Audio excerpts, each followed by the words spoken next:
Okay, so this top story this week is on the BBC News and how they've grown to be the most popular Instagram channel for, I think, news organizations in the world with 20 million Instagram followers. And this article from our friends at the Press Gazette goes into an interview with Jeremy Skeet over at BBC and just his strategy behind social media, why he decided to stay away from TikTok and focus exclusively on Instagram. And we'll see there's some really practical tips that he brings to the table and advising people on how to choose which platforms to focus on and how to make the most of those platforms. The BBC's Instagram success. This episode of Today in News Tech is made possible with audio articles by ourhometown.com. Today we're highlighting a piece by Charlotte Tobit over at Press Gazette about the BBC crossing 20 million followers on Instagram. The article, How BBC News Top 20 Million Instagram Followers and Why It Has Stayed Away from TikTok, examines the news outlet's approach to the social platform, including the decision to not expend energy on rival TikTok. We've got an incredibly strong reputation on which we build, but, crucially, we contribute to that strong reputation as well, and it will only continue to exist with the type of great content that the social team are driving towards and our digital journalism provides as well, said Amy Fox, executive digital editor for BBC News. Here are the highlights from the BBC's Instagram strategy.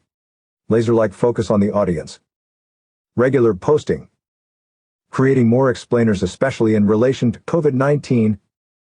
Using text on images. The BBC did not pursue these strategies on rival platform TikTok as the audience demographics does not coincide with the editorial content of BBC News. To facilitate expanding our customers' social media presence, Our Hometown provides a social media auto-post feature allowing for automated posts of news content onto any of the major platforms. Nice animation at the end, by the way, Chris. I really like thanks. that. So I'm going to just look at this digest article here and go through these points. So applying this to the local newspaper publisher, these lessons, laser-like focus on the audience. Let's just break down these four. What did they mean by that? A lot of times when we look at the term laser-like focus on the audience, we might be thinking something along the lines of demographics, Right. and things like that. But I believe that what the BBC strategy is to use their editorial reputation to make sure they're focused to maintain that with the audience that they're targeting with this particular platform, Instagram. Right. But I would say that for our customers, it should mean a little something different because they're not such a big news outlet. That laser-like focus on the audience could be more content focused instead of reputationally focused. I mean, if you're in the community, you've got your reputation built over the years, a laser-like focus on the audience means you're just giving them what they want. So if you're going to be covering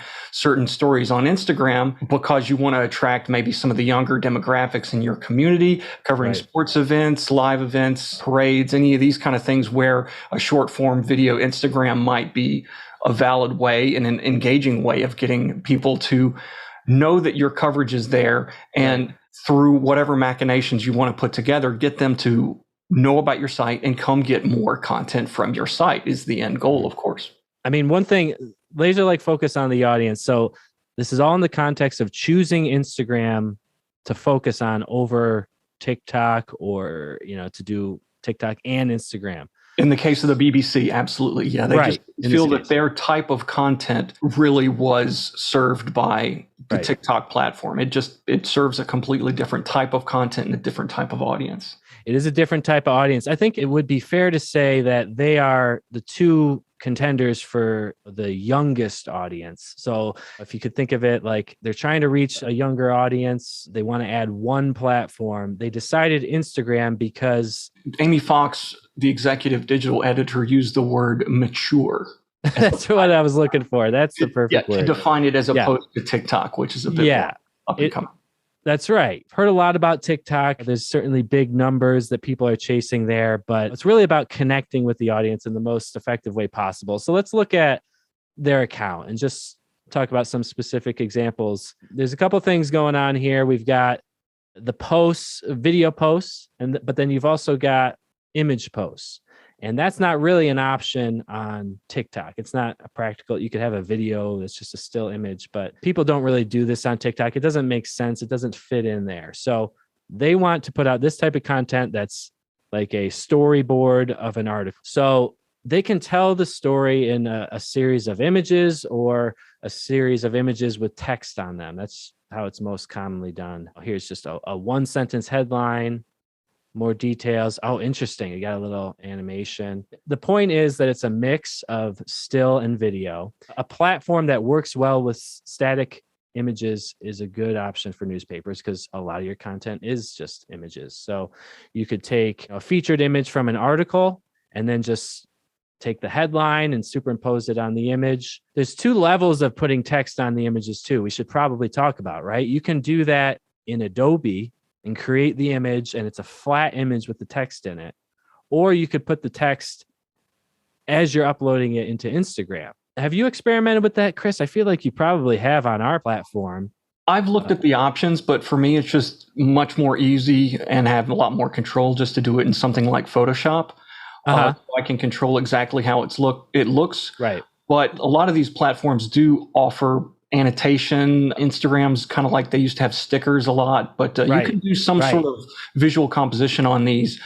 I would assume most of the time what BBC is doing is just creating those square images things because they're all very consistent in the presentation, not always the font, but the presentation of some sort of text, some sort of image, even on the videos, it seemed. Well, the only thing that I would mention about this is just an accessibility thing.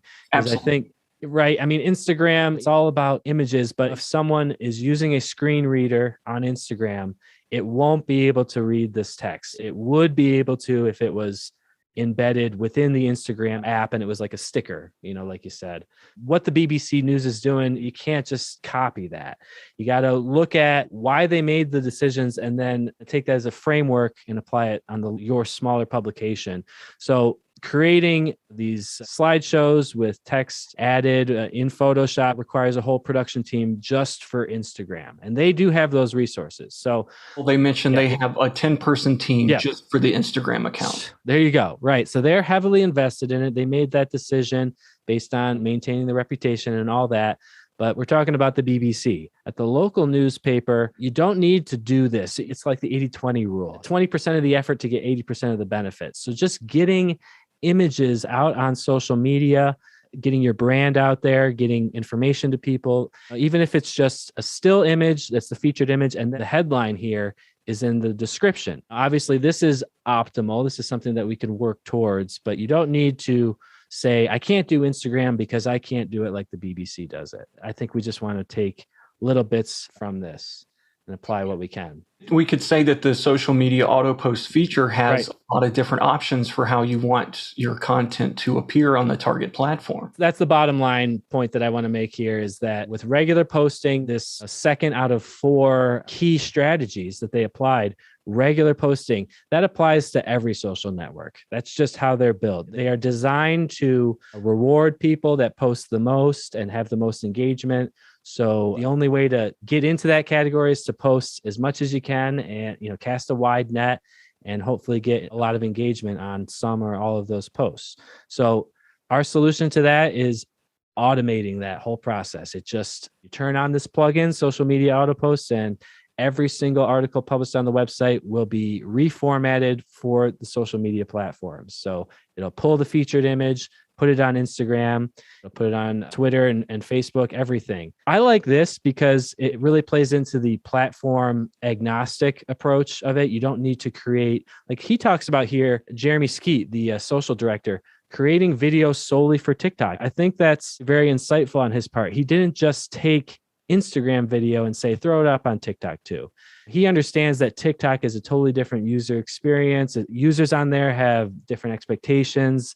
The types of stuff that goes viral on there, it's different than Instagram in a lot of ways. Know your audience and know the platform and the audience that is attracted to that platform and make sure that there's overlap.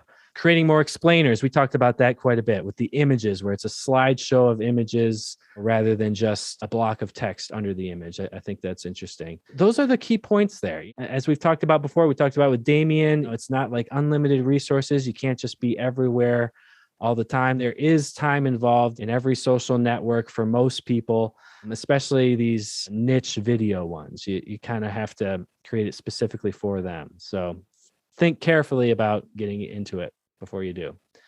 Any other comments on that one? I would add that one benefit of using the social media auto post is you can actually, without a lot of additional effort, widen that net just to see which platforms are giving you better engagement, and then trim away the fat and just focus your energies on the ones that actually are performing. That's a really interesting point. So you could start off Facebook, Twitter, Instagram.